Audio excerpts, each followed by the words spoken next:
आपका अपने YouTube channel पर आपका स्वागत है। तो जैसा कि आप सबको आज पता है 15 अप्रैल है और ये वीडियो हम 15 अप्रैल को रिकॉर्ड कर रहे हैं जिसमें आज 12th का रिजल्ट आया है एमपी बोर्ड का। और 12th के बाद में बहुत सारे जो भी बच्चे पास किए होंगे उन सबके दिमाग में कन्फ्यूजन रहता है ये कि अब क्या करना है। तो पहले तो उन सभी को जो पास हुए हैं उन सभी को बहुत बहुत बधाई। और अब हम आगे बात करेंगे उनको करना क्या है। जैसे बहुत सारे ऑप्शन रहते हैं, ग्रेजुएशन में क्या करना है, बीए करें या बीएससी करें या बीकॉम करें, बीबीए, बीसीए, बीटेक। बहुत सारे ये कन्फ्यूजन रहती है। और दूसरे जिनको गवर्नमेंट जॉब की तरफ जाना होता है, तो 12th के बाद में क्या करें, सेंट्रल गवर्नमेंट जॉब जैसे कि एसएससी करें या रेलवे करें, या बहुत से जिनको आर्मी भर्ती में जाना हो या अग्निवीर करें। और state government MP police Vyapam में बहुत सारे पेपर होते हैं, व्यापम बंद हो गया जो, अब इसको ईएसपी बोलते हैं, एम्प्लॉय सिलेक्शन बोर्ड। या फिर सिविल सर्विसेज की साइड जाए। तो फिलहाल हम सिर्फ अभी जो 12th के जस्ट बाद की बात करेंगे, सिविल सर्विसेज ग्रेजुएशन के बाद का ऑप्शन हो जाता है। तो चलो चलते हैं। सबसे पहले जो 12th पास किए हैं उनको सबसे पहले तो कॉलेज चूज करना होगा। तो दो ऑप्शन होंगे, एक तो जिनको कुछ क्रिएटिव करना है तो वो अपने मनपसंद का ग्रेजुएशन कर सकते हो। जैसे कि अगर इंजीनियरिंग में जाना तो इंजीनियरिंग कर सकते हैं, या डॉक्टरी लाइन में जाना तो आप एमबीबीएस या नीट का एग्जाम करे करके कोई अच्छा कॉलेज ले सकते हैं। और दूसरे जिनको गवर्नमेंट जॉब की तरफ जाना है, गवर्नमेंट जॉब की तरफ जाने वाले भी इस बीटेक या नीट इंजीनियरिंग वगैरह जो भी ये कर सकते हैं, बट उनके लिए यात्रा बहुत लंबी हो जाती है।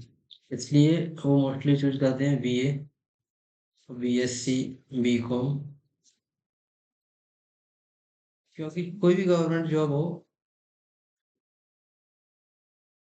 एक क्लर्क से लेके यूपीएससी के आईएएस तक की, उनमें सब में क्वालिफिकेशन में ग्रेजुएशन मांगते हैं। और ग्रेजुएशन चाहे कोई भी हो, बीए हो आपकी, बीएससी हो या बीकॉम, ये मैटर करता है कि आप अगर इन सब चीज़ों से निकले होंगे। बी ए तो बैचलर ऑफ आर्ट हो गई, एक होती है बी तो बैचलर ऑफ इंजीनियरिंग, बीटेक या आईआईटी वगैरह से निकल के ये सारी चीज़ें करते हैं, तो उनका माइंड एक अलग शार्प होता है, मेहनत की होती, तो वो भी ये कर सकते हैं, उनके लिए बैकग्राउंड अच्छा हो जाता है। बट मोस्टली ये सारी चीज़ें क्योंकि आप ये करके इनके साथ साथ में आप प्रिपरेशन कर सकते हो, तो आपका टाइम थोड़ा बच जाता है। और आप सिविल सर्विस के साथ साथ जिनको जल्दी जॉब चाहिए 12th के बाद में, और इतनी लंबी समय वेट नहीं कर सकते, या उनका बैकग्राउंड ऐसा नहीं है कि वो वेट करने लायक नहीं है, तो वो इनके साथ में तैयारी कर सकते हैं। बीए बीएससी इनके साथ में आप कर सकते हैं, बट बहुत लेंदी हो जाएगा और आपका टाइम भी इतना आसान नहीं। तो अब आप बात करें जिनको गवर्नमेंट जॉब की तरफ जाना है, तो उनके लिए ग्रेजुएशन में बीए, बीएससी, बीकॉम, ये सारी, जैसे मैथ वाले हैं तो वो बीएससी कर सकते हैं, मैथ वाले बीए भी कर सकते हैं। थोड़ा बीएससी करेंगे तो आपका साइंस का बैकग्राउंड अच्छा हो जाएगा, आपको फिजिक्स पढ़ने मिलेगी, केमिस्ट्री पढ़ने मिलेगी, और आपको मैथ भी पढ़ने को मिलेगा। बीए में आपका जीके वाला पार्ट, जनरल नॉलेज जैसे पॉलिटी है, राजनीतिक है, ये चीज़ें हैं। और बीकॉम एक कॉमर्स बैकग्राउंड वाले, अकाउंटेंसी जैसे अगर आपको बैंकिंग वगैरह की एक अलग नॉलेज, मतलब उसमें जाना जो बाद में काम आए। क्योंकि कंपटीशन में तो सारे में सब में सब्जेक्ट फॉर्मेट सेम रहते हैं, जैसे कि मैथ है, रीजनिंग है, जीके है, इंग्लिश है, जीके, जीएस, जैसे कि जनरल नॉलेज, जनरल स्टडी, और साइंस भी इसी में आ जाती है। साइंस के भी क्वेश्चन आते हैं। अब मैथ जो होता है सभी गवर्नमेंट जॉब में 10th लेवल का ही आता है। तो जरूरी नहीं है आपने 12th मैथ से नहीं की है तो आप ये सारी चीज़ें नहीं कर सकते, क्योंकि जितनी भी जॉब है सभी में 10th तक का ही मैथ आता है। जो लाभ हानि है, परसेंटेज है, प्रॉफिट लॉस है, तो आप कभी भी स्टार्ट कर सकते हैं। तो मेन चीज़, ट्वेल्थ के बाद में ये चीज़ आप ध्यान रखें बिल्कुल, ये ना सोचें कि अगर आपने कम परसेंट आई है, कोई सेकंड डिवीजन से या थर्ड डिवीजन से पास हुआ है, कोई फर्स्ट से है, या फर्स्ट में भी कोई 90 प्लस आया है और कोई इधर 50% भी आया है, तो सब इस ट्वेल्थ के बाद में बराबर ही रहते हैं। मेन है ट्वेल्थ के बाद में आपकी गाइडेंस और आपकी संगत किस पर डिपेंड करती है। अगर आप ट्वेल्थ में 50% भी अगर बना रहे हो, 33 मैं तो कह रहा हूँ, अगर आपने इतनी भी बनाई है, हो सकता है आपको उस टाइम पे समय सही ना रहा हो, बट अगर आप में इसके बाद में एक अच्छी समझ आ गई हो, आप मेहनत करना चाह रहे हो, तो यहाँ से भी आप शुरुआत कर सकते हो। क्योंकि शुरुआत करने की कोई वो नहीं होती, और कभी भी कर सकते हो और मेन चीज, अगर मान के चलो आप 90 प्लस % भी बनाए हो और उसके बाद में आप अलग ही एक ओवर कॉन्फिडेंस में चले गए, आपकी गाइडेंस अलग हो गई, या आपने अच्छी संगत ना की और आपने 1-2 साल ऐसे ही बर्बाद कर दिए, तो आप यहाँ से भी पीछे रह सकते हैं। तो आप, पहली बात तो ये चीज़, आप रिजल्ट आ ही गया है, तो ये चीज़ बिल्कुल दिमाग से निकाल दे कि अपनी परसेंट कम बनी है तो मैं कुछ नहीं कर पाऊंगा। यहाँ से सब बराबर रहते हैं, मैं ये अपने एक्सपीरियंस पे बता रहा हूँ।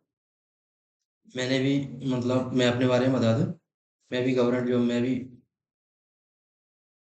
एम्प्लॉय हूँ, और एग्जाम भी निकाले हैं, एसएससी के भी निकाले हैं, एसएससी सीजीएल, और एमपी में अभी मैं पटवारी के रूप में 2-3 एग्जाम निकाले हैं, और जॉब भी किए हैं अलग अलग डिपार्टमेंट। मेन काम करता है आपने ट्वेल्थ के बाद में अपने जो 2-3 साल हैं, वो कैसे यूटिलाइज किए हैं, वो आपने कहाँ अच्छी जगह किए हैं, या ऐसे ही निकाल दिए टाइम पास में। तो जिनको जॉब में ट्वेल्थ के बाद में अगर तुरंत जॉब लेना है, तो आप अपने मैथ, रीजनिंग, इंग्लिश, इन सब्जेक्टों पे बहुत अच्छी पकड़ बना लें। क्योंकि जैसे कि स्टेट गवर्नमेंट है, अगर कुछ बच्चे रहते हैं जिनका एक रहता है ना कि जुनून है, अगर उनको यूनिफॉर्म ही पहनना है और हमें तो पुलिस में ही जाना है, तो आप ये सब्जेक्ट अच्छे कर लीजिए, ट्वेल्थ के बाद में फॉर्म निकलेंगे, आप पुलिस का पेपर दे दो, निकल जाएगा। क्योंकि पुलिस के पेपर में 60 प्लस नंबर का तो मैथ ही आता है, मैथ और रीजनिंग दोनों मिला के। रीजनिंग भी एक मैथ जैसा ही पार्ट रहता है आपकी, मतलब क्रिटिकल थिंकिंग, ये ज़्यादा टफ नहीं रहता, 3-4 महीने में अगर आप अच्छे से करोगे तो रीजनिंग तो हो जाता है। और मैथ भी अगर 6-7 महीने अच्छे पढ़ लो तो इतना हो जाता है कि आप पेपर आपका ये निकल जाएगा। मैंने जब पहली बार 2017 में पुलिस का पेपर दिया था, तो 6 से 7 महीने की पढ़ाई के बाद ही किया, तो ये कोई टफ नहीं है, मैं जो भी चीज़ें अपने एक्सपीरियंस के बेस पे ही बता रहा हूँ।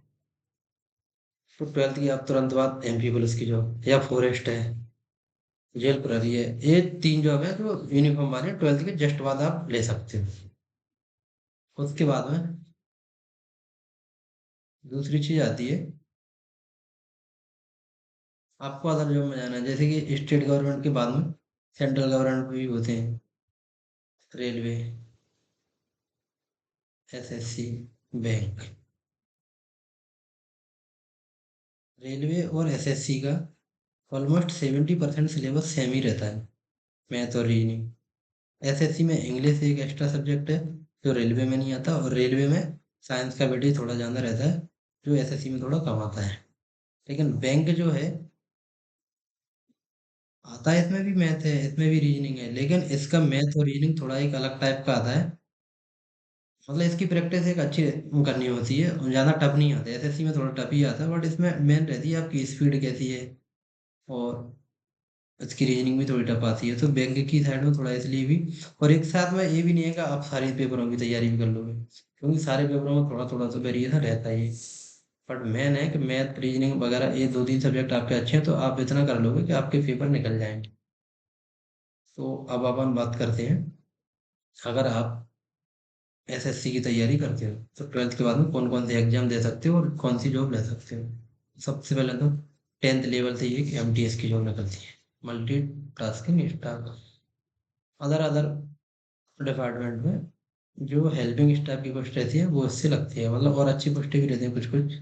इनकम टैक्स डिपार्टमेंट में जैसे कि इनसे प्रमोशन भी हो जाते हैं, CHSL है, ये 12th लेवल की post, combined high secondary school level, इससे क्लर्क बनते हैं, जैसे LDC है। और भी डिपार्टमेंट में बहुत सारे डिपार्टमेंट रहते हैं, जैसे कि सारी डिपार्टमेंट की वैकेंसी कलेक्ट करके एग्जाम कराती है। तो ये तो हो गए।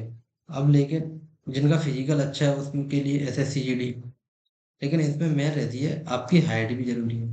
इसमें 170 सेंटीमीटर हाइट मांगते हैं, तो कुछ यहाँ पे वही बच्चे पास मतलब जा सकते हैं इस लाइन में जिनकी हाइट इतनी है। अगर मान के चलो जिनकी हाइट कम है तो उनका इधर टाइम वेस्ट करना कोई मतलब नहीं है।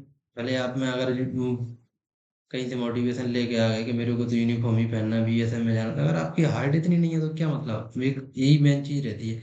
अगर आपका किसी ने ब्रेन वॉश कर दिया और आप किसी चीज को इतना आइडल मान लिए और आप उस चीज के एलिजिबल नहीं है, तो क्यों टाइम वेस्ट करना। टाइम तो आपका ही खराब होना है। तो ये चीज सोच समझ के करें। सबसे जरूरी है टाइम का आप कहाँ यूज कर रहे हो, वो किस दिशा में सही से। तो जी, SSC GD इसमें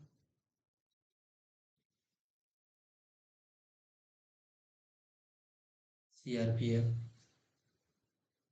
CAPF जैसे सेंट्रल आर्म पुलिस फोर्सेस, जो सेंट्रल की जितनी भी आर्म पुलिस फोर्सेस हैं उनकी वैकेंसी CRPF होती है इसमें। BSF, CISF, SSV, ITBP, मतलब जो सेंट्रल के आर्म पुलिस फोर्सेस है उनकी वैकेंसी रहती है। एग्जाम होगा, फिजिकल होगा, और आपके अगर इस दोनों चीज़ों में क्वालिफाई, मेडिकल मेरिट में आके आपकी इन डिपार्टमेंट में जॉब लग जाएगी। ये बहुत अच्छी निकलती है हर साल। 25 से 30 हज़ार वैकेंसी निकलती हैं, कभी कभी तो 50,000 प्लस भी वैकेंसी आती हैं। फॉर्म भी भरते हैं, कंपटीशन भी रहता है। और दूसरे जिनको यूनिफॉर्म या फिजिकल वाली जो पसंद नहीं है वो इनकी तरफ जा सकते हैं। CHSL, और एक रहता है ग्रेजुएशन से CGL। इनका सिलेबस लगभग सेम रहता है, लेकिन मेन इसमें ग्रेजुएशन मांगते हैं, तो आपके 3 साल की ग्रेजुएशन होनी चाहिए। तो वही मैं बता रहा हूँ आपको, अगर आपने 12th की है, 12th के बाद में अगर आप अच्छे से एक साल तैयारी करोगे तो इनमें से ये एग्जाम निकल सकते हैं। और थोड़ा और अच्छे से करते रहो। अगर यहाँ नहीं हुआ तब तक अगर आपकी ग्रेजुएशन होगी, ग्रेजुएशन आप साथ में करोगी, तब तक यहाँ पे बहुत अच्छी तैयारी हो जाएगी, आपकी प्रिपरेशन भी होगी। अगर मान के चलो, मेन चीज़ वही है, अगर आप फेल भी हो रहे हैं और आप तैयारी अच्छे से आपने की है, तो आप थोड़ा और इम्प्रूवमेंट लाइए। दूसरे एग्जाम में अच्छे से ही नंबर आएंगे, उसमें काम आएगी। मेन चीज़ वही है, अगर आप तैयारी करके फेल हो रहे हो तो जरूरी नहीं है कि आप इसलिए फेल हो रहे हो कि आपने पढ़ा नहीं है। मेन चीज़ ये है कि मान 5,000 वैकेंसी है, 15 लाख फॉर्म भरे हैं, तो लगेंगे तो 5,000 ही ना। बट आपने तैयारी अच्छी की है तो दूसरे एग्जाम का भी फिर आपका नंबर आएगा। तो ऐसे आप तैयारी कर सकते हो जिनको 12th के बाद में इन जॉब में जाना है उनको। और मेन चीज़ है, अगर आपने 12th के बाद में 7 साल ग्रेजुएशन कर ली, 3 साल तक आपने तैयारी कर ली, और जिनको पेशेंस भी है, घर से भी मतलब सपोर्ट है कि आप बहुत अच्छे से तैयारी करते रहो, कोई दिक्कत नहीं है, फाइनेंशियल सपोर्ट आपको कर रहे हैं, आपको बहुत जल्दी अर्निंग की ज़रूरत नहीं है, तो आप CGL तक पहुंच सकते हो। CGL में जो वैकेंसी रहती है, इसको लोग मिनी UPSC भी बोलते हैं, क्योंकि इससे आप अच्छे पोस्ट है, मतलब आप इनके जो IAS वगैरह है या इनके सेंट्रल में, इसके बाद में यही जो एग्जाम है सेंट्रल एग्जाम कराता है, UPSC के बाद में CGL। इससे आपकी जो ASO होते हैं, असिस्टेंट सेक्शन ऑफिसर, ये दिल्ली में मंत्रालय में बैठते हैं। और एक ME की पोस्ट होते हैं, मिनिस्ट्री ऑफ एक्सटर्नल अफेयर। इससे आप विदेश, फॉरेन भी पोस्टिंग ले सकते हो। ठीक है। और अलग अलग मंत्रालय में अलग अलग पोस्टिंग रहती है। जैसे विदेश मंत्रालय, तो उसकी नौकरी आप दिल्ली में भी कर सकते हो, और आपको फॉरेन जाने का भी मौका मिलेगा, अलग देशों में जाके सेवा करने का। और जो मेन जो पोस्ट है, जो पॉपुलर पोस्ट है, वो है इनकम टैक्स डिपार्टमेंट है। आप इसमें income tax inspector, GST inspector, जो एक्साइज इंस्पेक्टर बोलते हैं, AA, गैजेटेड ऑफिसर पोस्ट रहती है एक मात्र SSC में, असिस्टेंट ऑडिट ऑफिसर। मतलब काफ़ी अच्छी पोस्ट है, और पिछले कुछ सालों से तो बहुत अच्छी वैकेंसी भी आती है, 10-10, 15-15 हज़ार प्लस। मैंने आप 2-3 साल अगर अच्छे से तैयारी कर लोगे तो ये भी एक अच्छा एग्जाम है। क्योंकि आप मान, UPSC है, ये एक बड़ा एग्जाम है, इसके लिए आपको बहुत पेशेंस चाहिए। लेकिन अगर आप यहाँ पे इतनी भी मेहनत कर लोगे SSC को, तो एक अच्छी पोस्ट ले सकते हो। और अपने परिवार या अपना बहुत अच्छे से फ्यूचर सिक्योर कर सकते हैं। आई होप आपको ये जानकारी पसंद आई होगी, और कुछ तो थोड़ा बहुत तो समझ आया ही होगा।